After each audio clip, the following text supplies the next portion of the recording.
hiring people that were smarter than me to do the things I suck at is the number one thing. I didn't used to have that. I used to have this ego in my business that was like, no, I have to be the smartest in the room. And I purposefully attracted lower talent because I wanted them to have to come to me. This is like early in the business. I just needed to be the boss. I needed to be the hot shot, the smart guy. And that really, I almost lost the business twice because of that. I've got a 2-for-1 special for you. Mike Moll is a sharp guy who helps solopreneurs learn how to close sales faster. Doing it faster means more time to do the things you love to do in life.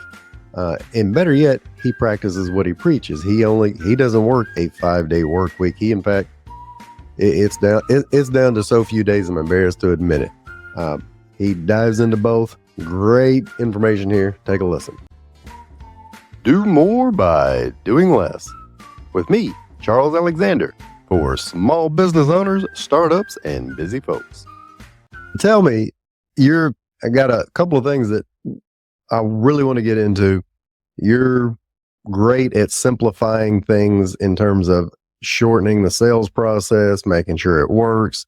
The concept of the podcast here is do more by doing less. And I have snuck in more marketing and sales podcast interviews than I thought that I would. However, that seems to be such an issue with so many advisors, agency owners, people that I work with that they're working too hard on this. So to make this real, to give us a layup here, one of the big things that you really work on and making sure people understand are these 5 sales killers. So humor me. What are these 5 sales killers? Absolutely. So this is for a little bit of context, I worked in sales door-to-door selling advertising back in 2012. I had sold flooring before that and sold other things in my younger years, which we won't talk about on the podcast. Sure. But then, and then I had a team of 4, a team of 25. Then I ran an agency for a decade. So I've been in sales and now doing sales coaching. I listen to hundreds of sales calls. So this is like the top 5 things that I see just consistently over and over again that people make, mistakes that people make on their sales calls. So the 5 are a lack of a structure to the call. People want to just jump on and wing it. Hey, I know what I'm pitching. I know what my thing is. I'm just going to jump on and be a normal person with this prospect. Sure. That does not work. You need to have it's not even for you. It's actually for the prospect. They want a structure. They want to know how long it's going to take. They want to know what's coming next. People want to know what's going on. They want to know that there's a plan to get from A to B. And that also has to happen within your call. So lack of structure. Next biggest thing is making the pitch about you. I interview people after I review some of their sales calls and I say, how much do you think you talk versus your prospect talking on the call? And everybody says, oh, well, I mean, 50-50, or maybe I let them talk 60%. And the truth is most of the time it's like 70% you talking, 30% prospect talking. And not only that, you were talking at 179 words per minute. They were talking at 140 words per minute. So you were just going. Right. And so like that creates a lot of friction. People feeling understood is the thing that makes them buy. So if you're making them understand you, it means nothing. Right. So making the pitch about you. Third thing is not checking in. So there's a bunch of different ways to do this. What typically happens, what the actual problem looks like is someone will go on for a 11-minute dialogue about this is what we do. This is my background. This is how we get you there. This is the process. Sound good? And the person's, wait, what? I had a question. At 26 seconds. Sure. No, I have no idea. But the human nature is that people don't like to look stupid. So if they got lost, immediately they check out and they stop listening entirely. And so you should be checking in every minute or two. And they can come in different formats. Does that make sense to you? Does that sound like it was something sound like something that would help you? Does that sound good? Does that make sense? There's a million different ways that you can do it, but checking in and you think you're doing it a lot. The prospect doesn't notice. They're just like, that does sound right. That does align with what I'm looking for. That does make sense to me. And creating those check-ins at a very regular basis so that the conversation doesn't get lost. Because as soon as you lose them, they're not coming back. That's no good. All right. What's number 4? Number 4, treating objections like deal breakers. Most people are afraid to push back when they hear an objection from a prospect. I got to check in with someone. The price is too high. It's not the right time, et cetera, et cetera, et cetera. A lot of people are actually afraid of those objections. And the truth is, objections are just an indirect request for more information. I don't fully understand this thing from you because you didn't explain A, B, C, or D. Mhm. So my natural reaction is to say no because of this particular thing. Most times, sometimes an objection is an objection. Sometimes they don't want to work with you. That does happen. But most of the time, if they've followed along, if you've checked in, if they seem engaged, if they seem interested, and they give you a reason that they're not going to move forward, typically that's a request for information. You left something off the table that they don't understand, but they don't know how to ask you. But most people get afraid when an objection Sure. comes up and they say, oh, okay, well, yeah, you know what? Just go ahead and think about it. Yeah, Or I'll check in with you in a few weeks. That deal, it's never Yep. coming back. It's never coming. And then 5 is a brutally simple thing that is neglected way more than it should be. People don't ask for the sale. People get to the end of their pitch, they explain what it is, they go through the whole thing, and they're like, yes, I mean, that's it. That's how it all works. Yep, heard that several times. Done that. Okay, then what? Do you want to move forward? Does it sound like it was something that would help? Like, there's no question. There's no particular for, do you want to do business with me? Are you ready to move forward? That happens a lot. And so they think that they've asked. Well, all they've done is got to the end. They're like, cool, that's everything. That's all you need to know. And the person's like, okay. They don't know where to go next. Sure. Sometimes they'll be like, oh, well, I want to move forward.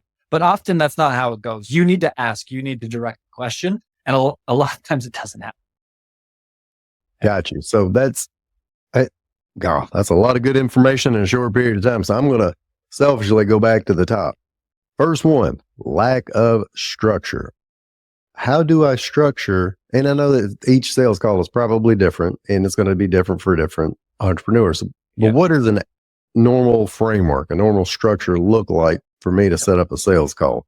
So for example, we're going to use me as a test dummy. I have a 90-day program helping people to create a 4-day work week. I have folks, after they go through a qualifying process, they set up a Zoom call with me. In that Zoom call, I have a structure, but I don't know that I introduce it very well. So what should I be doing? Absolutely. So you're right. It is a little bit different for everybody, but let's take the median of thousands of sales calls and like, here's kind of the main things that stand out or are consistent amongst the best calls. Number 1 is you need to immediately frame the call. So when you get on, you should spend 10 seconds to 15 seconds with pleasantries. Hey, where are you calling from? How's the weather? But when we're going into a sales call, we're going into an ecosystem where you've requested information from me about how I can help. And I am looking for help. So not to say you shouldn't have any pleasantries at all, but I try and get through that kind of as quick as possible. Hey, great to meet you. Thanks so much for connecting. Listen, we're gonna get right into it as a respect for your time. I frame the call. So then I'll say the call is going to go for this long. People like structure. They like to know how much commitment, because what happens is if you don't frame that and they have a call coming up right after this call, they're like, okay, well, I got to get on with this person. And halfway through, they start thinking, am I going to have to cut this guy off? They're tuning out. So if you say, hey, it's going to be a hard stop in 45 minutes, just like we have scheduled, they're like, okay, good. I know I don't need a buffer between the next thing. I don't have to start thinking about it. I say, here's the 5 or 4 or 3 steps, whatever you choose as the framework. And I actually try and assign timing to it. Hey, first we're going to dig into, so my pieces are, first we're going to dig into your business. I need to understand what it is that you do and where you feel the gaps are to see if I could even help you. So we're going to spend about 10 to 15 minutes on that. Then I'm going to give you kind of my assessment, a little bit of a diagnostic. It takes a couple minutes to make sure I got all the information correct.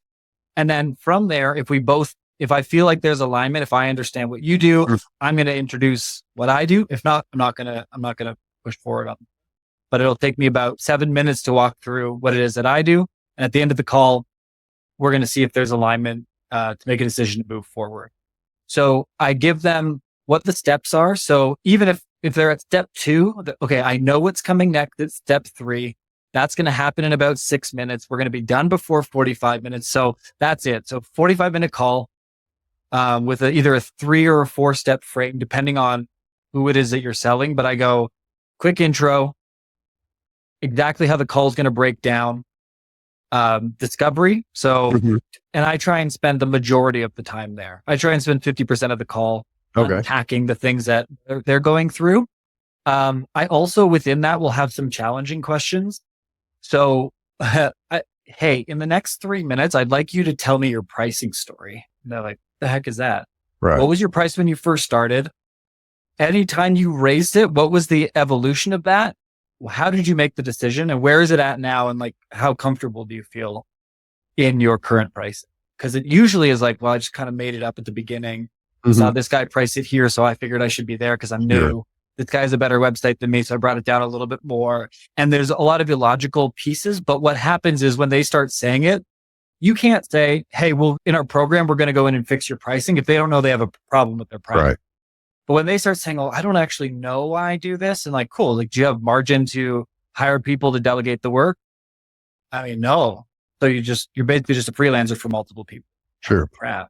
So you want to create those realizations by getting them to tell you these stories. So that's the biggest piece.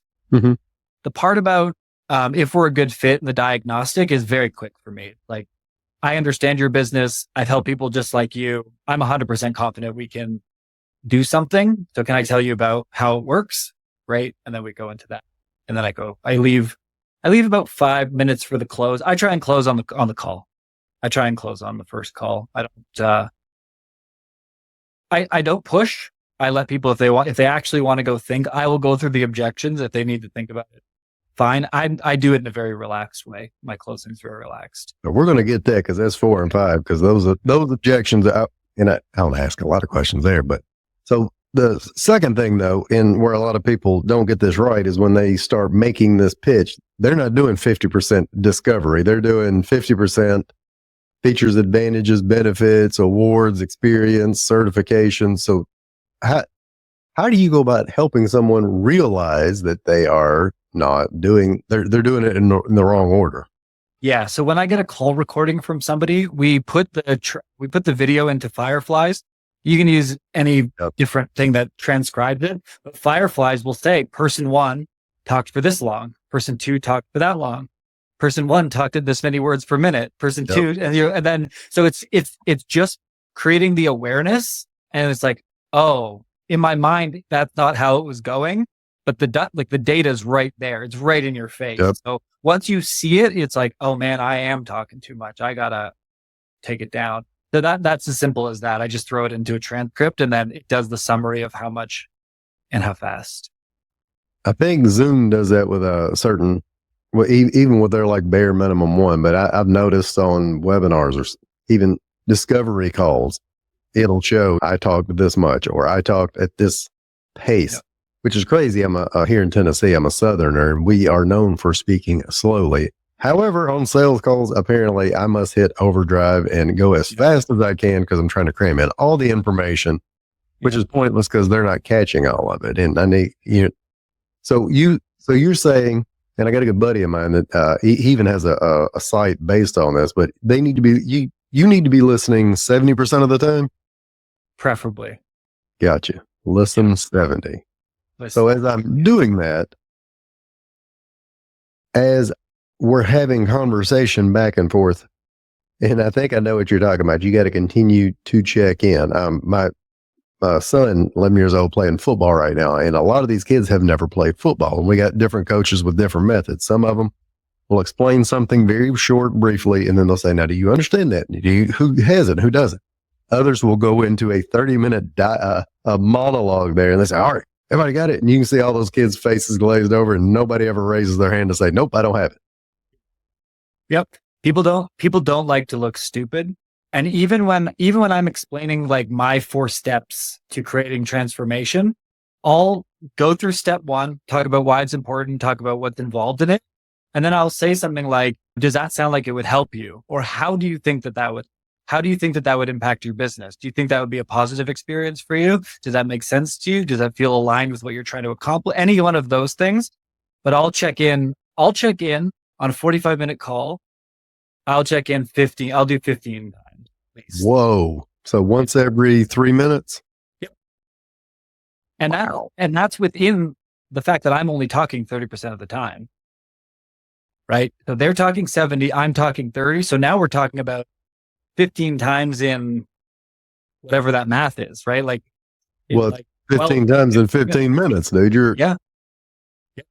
Because when we get nervous, we know we're going to ask for money, and that makes people a little bit uneasy, generally speaking. And so when it happens, when we're explaining our thing, how long does it take to explain step one? So step one is we do a deep dive into the business, and we go through these exercises to help understand where we're losing money and where we're this and where we're this. Do you think that would help you? Oh, yeah. I mean, that'd be amazing. I'd love to know where I'm losing money and where I'm wasting energy on marketing. Great. Step two. So it's quick because we're talking quick. Quick question here. Yep. So many of the old school sales tactics, and I say old school, I know it still works, but you're getting to yes, you're getting to yes, you're getting to yes. Is there a point where you start out? I say start out. Are you trying to get to yes immediately, or we go in like Mike? Who's it? Mike Voss? I'm getting Chris Voss and trying to get to no immediately. Yeah, I don't focus on getting yes answers to anything. Got you. I think I understand the school of thought. I used to do door-to-door sell. That's how I used to knock 45 small business in Toronto doors every day if they needed Google ads. They didn't. They did. They just didn't want some stupid kid with a cheap sport selling it to them. But no, I don't subscribe to that philosophy. I think the truth about sales. So a lot of those came from this movie version of a salesperson, this like flashy, slick talking, just trying to confuse the person into a yes. I think that relationship selling, building a real connection with someone is the way that you unlock it, especially if you're a small company. If you're a huge company and you're selling SaaS products, it's a bit different. When we're selling marketing services and we only want 20 customers to fulfill our whole business, I want to know who these people are. And I think the truth is that I don't remember who I heard it from, but the thing that always is the forefront is my like guiding light for all this stuff is people buy when they feel understood, not when they understand you. And so my asking of questions and interpreting them and repeating them back and making sure I get it before I talk about what I do in any capacity, they feel like, oh, this guy's helped people just like me, solve problems just like this. He understands me. The understanding is just me repeating back what they said. People think that there's like some secret trick to it. It's like, no, just show them that you're listening. Right. They're like, oh my God, someone's actually listening to me. That's the unlock. And so, yes, there's some analysis and some interpretation, and that's how you showcase your expertise. But honestly, if you just create an ecosystem and environment where people are feeling understood by you, that goes a huge way in sales. And it's funny, I know I taught that forever in a sales program that I was in charge of, and then I'm not always great at doing it myself. And I can even tell, for anybody to listen, if you have family at home, dude, this makes a world of difference. My wife is telling me something. She's not telling me because she wants me to necessarily fix it. She wants me to understand where she's coming from. So sometimes if I've got enough common sense, I'll lock eyes with her and repeat what she said. You can just see her glow. The kids do it the exact same way. That either way, yeah, that's great advice. And I say it's basic. I hate to say it's basic because nobody does, but that's like sales. Let me say sales communication 101. Yeah. And I forget it all of the time. Because what I'm trying to get to next is number 4, because I'm constantly thinking in the back of my mind, what are they going to say? What, like the common sales objections I assume everybody gets, and I know I've heard several of, is like, well, let me think about it. Well, I need to discuss this with a partner / spouse. Well, we've got several other things going right now, but this fall or contact me this spring. So tell me about some of the common sales objections and what I need to be doing with those. Absolutely. So the majority of the ones that I see with my active clients now are pricing objections. And when that happens, that's your fault. Huh? Yeah. That's your fault. So when I hear that on more than 50% of the time on a person sales pitch, your sales pitch is broken. So why is that the case?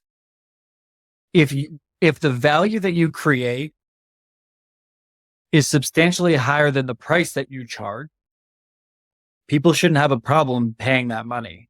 Right. For example, if I run ad campaigns for you and you're going to pay me $2,000 a month and we're going to spend $3,000 in ads, so $5,000. And we look at the projections and we're like, we think we can create $25,000 worth of revenue. Sure. Why would you not pay 25 or 5 to get 25? Right.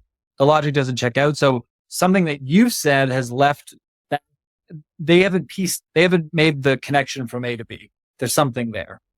The other thing is some people say, well, I'm more expensive than the rest of the market. I charge $2,500 per month and everybody else is charging $1,000 a month. Mm-hmm. Okay. That's how that goes. But in order to do that, then you know what the objection is. You know that they've spoken to 3 or 4 other people. You know that the price that they've heard from them is $750. Oh, I'm $1,250. I'm $1,400. And if you're $2,500, that conversation's coming. You know that they're going to say, hey, you're more expensive than everybody else. So get ahead of it. I start at the beginning of the conversation. Hey, look, I want to make sure that if I'm going to invest my time and you're going to invest your money in working with me, that we're going to be able to create a home run result. I want to make sure that the things that you need help with are the things that I can help with. And listen, this is a substantial investment. You're going to spend a lot of money with me. So I want to make sure everything feels good. And then at the beginning of the call, you're planting the seed of like, oh God, he said he's going to be a lot of money. And in their mind, that could be 5,000 and you're coming in at 2,500. So you're anchoring with the price at the beginning and kind of giving them that like, get them thinking about the thing that they're going to ask you about later. That's the biggest thing. If you know the objections are coming, if you have something that almost everybody asks or everybody says the same objection, handle it in your sales flow. Don't let it get to the end. Say, hey, listen, we are a substantial investment. And a lot of people like to take this type of decision back and speak with their spouse or their significant other and like you can you can start talking about those objections before they even come. That's one thing I would, Well, I was going to say the objection of price. And I see people get nervous of mentioning up front. And there's like this hidden rule that you can only mention price at the very end, right when you try to close. Yeah. Do you have people, Mike, that will ask you right up front when you're getting ready to let's say you're going to do a one-on-one coaching. They say, all right, well, just tell me how much it's going to be. And then obviously you have to answer that, but how do you handle that and then add value after the fact when you can already see their wheels spinning with the number you just gave them? Yeah. So for me, I don't give the price front ever, even when it's directly Even when they ask? No, hell no. Because he said, hell no. What are you on there, dude? So I say, listen, the truth is, I don't even know if I can help you. Like the first couple minutes that we're going to talk, we're going to determine like, are you even at the right revenue level? Do you even have enough leads coming in? Have you built something up enough for me to do the thing I need to do? So what I do is, it sounds funny, and I do this with all my clients.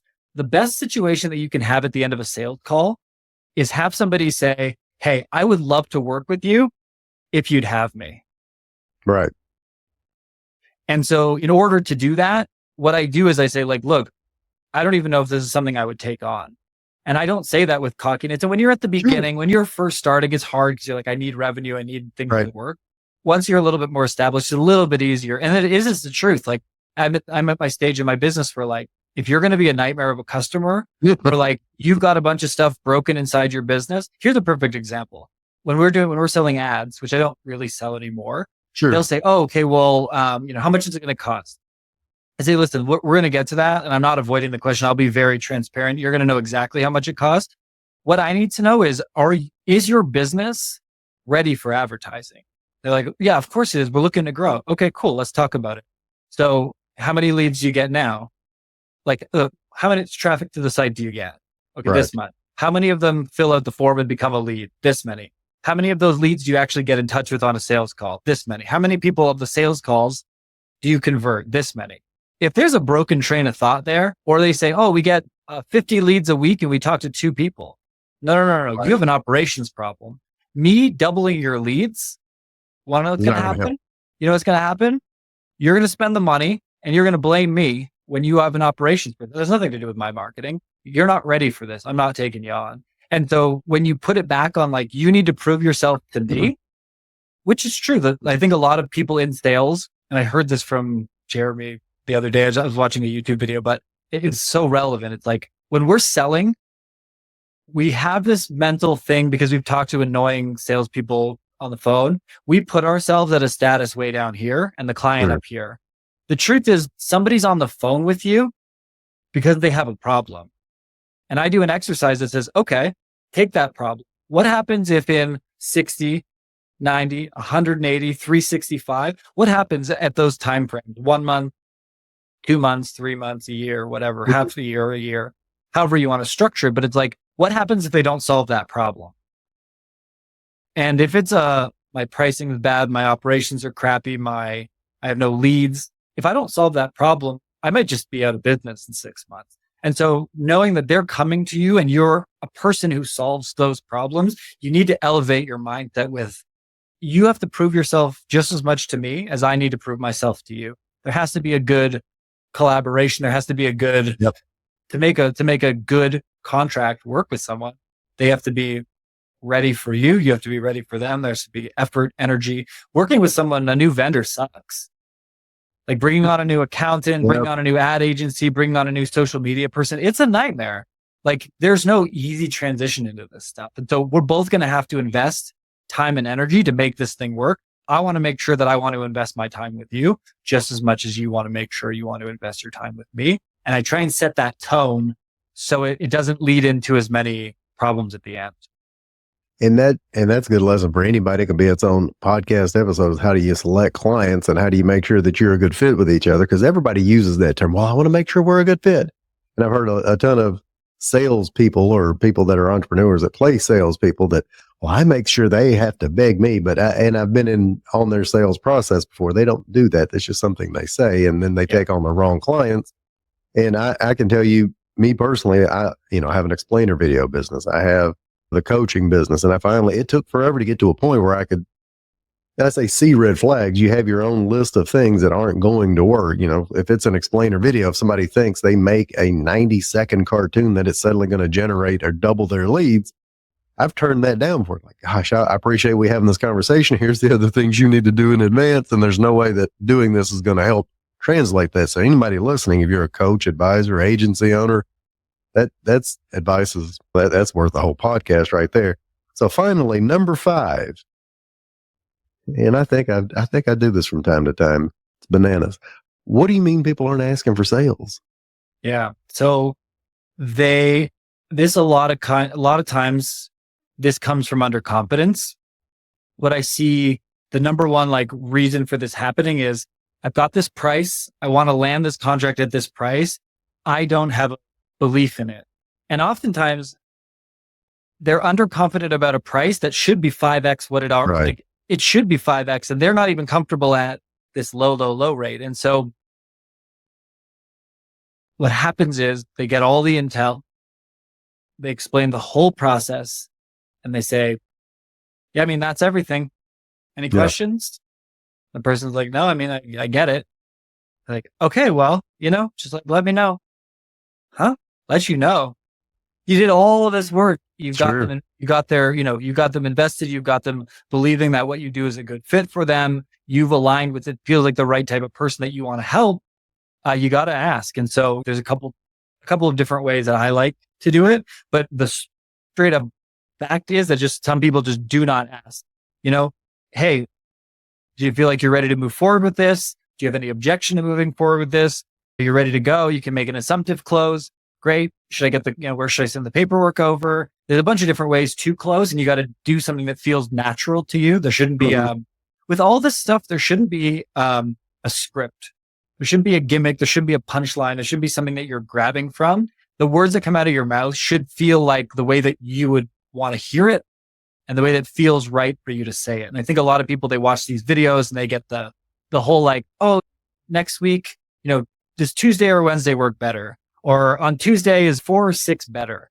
That whole option close. I hate that. Someone said that to me. I'm like, you have no idea how much you don't deserve to be on my calendar. I don't have clients on my calendar. You want to get on there? Get out of here. So you have to have a close that feels right for you.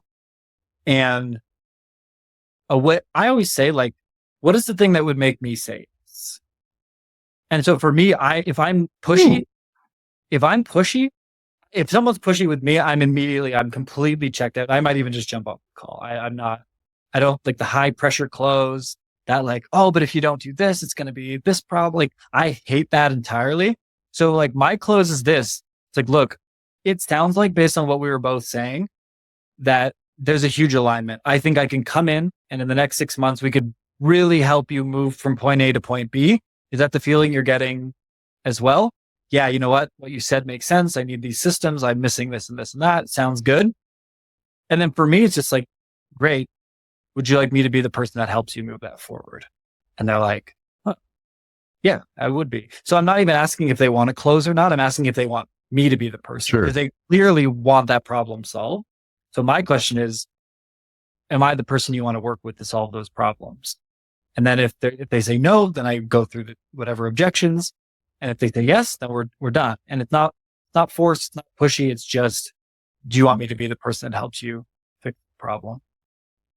But yeah. I love the way you frame that. What would make me say yes? And you hear all these different sales tactics about you got to create scarcity and you got to tell them they got to do it right now. And you got to insert all of these almost booby traps. And as soon as I hear one, man, I have like a flashback to watching my parents go under for a timeshare sales seminar when I was like 10 years old. And at 10, I could tell like, ugh, this ain't going to go well. Hey, and speaking of which, my dad didn't listen to the podcast, so I can say almost 40 plus years later, he is stuck with that timeshare that he cannot get rid of. So anytime, Mike, you need to go to Crossville, Tennessee to stay at a golf course, I got a spot for you. But that concept has stuck with me forever.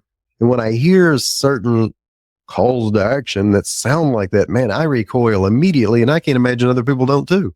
Yeah, absolutely. And here's the thing: what I end with, if it just doesn't seem like they're not ready to make a decision or whatever, even if I've framed it, I've asked them, we're going to make the decision, and you're ready to make that choice today. Even if all that goes on, my all-time favorite answer to just like anything where they just consistently pushing the ball down the field, they're not making the decision. Thanks for letting me know. Well, what do you do with that as the prospect? Yeah. At that point, they're either going to end the call or they're going to shift that conversation back into like, well, I'm not really ready to get off yet. Okay. So we're still we're still in it. But if they're like, yeah, it's just like, doesn't feel like the right time. You can ask, I do handle those objections, but if it keeps kind of coming back to the same thing, it's like, okay, yeah, I appreciate it. Thanks for letting me know. That re-engages them. So look, man, usually I try to end right here with a simple, like, do more by doing less question. But for those that don't know, Mike is already doing more by doing less. Could probably take my job. Dude, how many hours a week are you working right now? Right now, I'm actually recording a really big program, still a lot. Generally speaking, between 20 and 25. That's like my goal. How did you get to a point where how did you do that? Hiring people that were smarter than me to do the things I suck at is the number one thing. Mm-hmm. I didn't used to have that. I used to have this ego in my business that was like, no, I have to be the smartest in the room. And I purposefully attracted lower talent because I wanted them to have to come to me. This is like early in the business. I just needed to be the boss. I needed to be the hot shot, the smart guy. And that really, I almost lost the business twice because of that. So bringing on people who are just awesome at what they do, filling in the things that you suck at doing. That's a big thing. And then the second biggest thing I'll attribute, there's three. So that's one. I'll make it quick because I know we're running. That's okay. Number two is building systems. I have a library to the point where my personal assistant has a video tutorial and a checklist of if Mike is traveling, these are the cities that we don't lay over in. These are the situations where we'll upgrade on the flight. This is where we're going to sit on the flight, depending on how long it is. Because I have a problem with my hip. So I'm left side aisle if it's anything over 5 hours. And I have to sit in the aisle, to like all the amenities that hotels or Airbnbs have to have, how to source my neighborhoods when I'm traveling. I travel a lot. Like there's no question. And that's just for booking travel. Sure. So in my business with managing, she manages my calendar. She manages my inbox. She's that gatekeeper of my time. So I have a full-time person who's just a personal assistant who manages some projects here and there, but she's amazing. Like she's so on top of it, on top of everything. I'm like, hey, in 3 weeks, I want to talk about this. And that Tuesday, she's like, hey, that thing that you want to talk about, here's the context that I could find from your emails and your notes. So if I'm on the right track, let me know, keep going. And she's just so intuitive to moving things forward. But yeah, I think it's finding people, building really, really, really detailed systems. And it doesn't have to be complicated. It could just be you recording everything that you do on loop. Talk out loud, explain the whole process as if somebody's not looking at your computer. Okay, now I would go here, I would fill in this. But if it's this situation, I would fill in this. In this situation, I would do this. And just say it out loud as if someone is listening to you on the phone, on their own computer. True. You have to explain, they're not sitting beside you. You're on the phone and they're like, okay, and don't miss it. That's the easiest way to not miss. Talk in your videos as if someone is on the phone doing it on their own computer and they need a perfect dialogue of how it's going to go every step of the process. And the biggest thing to facilitate that is your price needs to be right. You need to charge a price that allows you to build a team, that gives you margin to bring on the help and support. So if you're pricing yourself like a freelancer, I want to make my $100 an hour. It's going to take 30 hours to do this project. You're never going to have the ability to expand. You're always going to be working time for money. Great way to end it. So build out the systems, delegate accordingly. And when you build out the systems, and I've been preaching this for a while, and I'm so appreciate you saying that, create a video of it and go into detail in the video. And we had another half hour, Mike, I'm sure he could explain how he takes the transcript of it, how he what he does with that. Or I say, you probably don't do anything with it anymore. Your assistant probably takes the transcription of it, and you can chat GPT and SOP, and you can take the SOP and have it built into a project management system to a checklist. It's all right there. We're in the day and age of the Jetsons, and we're not using it. But mostly the pricing has to be right first. I have people all the time that say, and they almost ask me in a snarky way, well, how do I hire somebody if I'm not making the money and do this and do that and do this? Well, you're not ready to work a 4-day work week, or like Mike does, a 20-hour work week. You have to bring enough value to be able to charge the price, and pricing could be a whole nother topic, and maybe we'll do that on a different day. But today, Mike, how can somebody find you? You can find me on LinkedIn at Mike Moll. I share a lot of stories, ideas. I try and get really intentional with my content there. You can find me on my website, mikemoll.co. And those are probably the best places. Hey, 2 perfect spots, Mike. Brother, I appreciate you coming on here today. Have a great rest of the day, and hope we talk again soon. Yeah, thanks for having me. Don't take off just yet. I've created a new program just for you, helping overworked entrepreneurs create their very own 4-day work week in 90 days or less.